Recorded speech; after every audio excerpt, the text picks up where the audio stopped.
ഈ കാണുന്നതാണ് പെട്ടിയും പറയും. അതായത് കുട്ടനാട്ടിൽ പാടശേഖരങ്ങളിലേക്ക് വെള്ളം കയറ്റുന്നതിനും ഇറക്കുന്നതിനും ഉപയോഗിക്കുന്ന പമ്പിങ് സിസ്റ്റമാണ് പെട്ടിയും പറയും.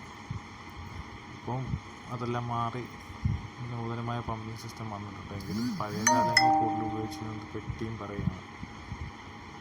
ഇപ്പോൾ മഴയൊക്കെ ആയതുകൊണ്ട് പാടത്തൊക്കെ വെള്ളം നിറഞ്ഞു കിടക്കുന്നതാണ്.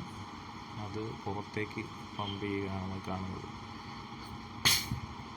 പുറത്ത് ചെറിയ തോടുകളിലേക്ക് പമ്പ് ചെയ്ത് വിടുകയാണ്. അതേപോലെ തന്നെ വെള്ളമില്ലാത്ത സമയങ്ങളിൽ തോട്ടിൽ നിന്നും പാടത്തേക്കും പമ്പ് ചെയ്ത് കയറ്റും.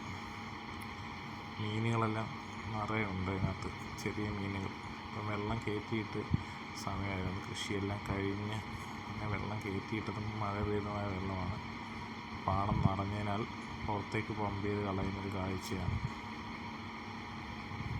കുട്ടനാട്ടിലെ മാത്രമുള്ളൊരു പ്രത്യേകതയാണ്, വാട്ടർ ലെവലിന് താഴെയാണ് കൃഷി ചെയ്യുന്നത് കുട്ടനാട്ടിൽ. തോട്ടിലൊക്കെ വെള്ളം നിറഞ്ഞു കിടന്നിട്ട് ചില പാടങ്ങളിൽ വെള്ളം ഇല്ലാത്തൊരവസ്ഥയുണ്ട്. ഈ പാടം നിറഞ്ഞു കിടക്കുകയാണ്. മഴ പെയ്തും പമ്പ് ചെയ്ത് ആദ്യം പാടത്ത് വെള്ളം കയറ്റിയിട്ടുണ്ട്.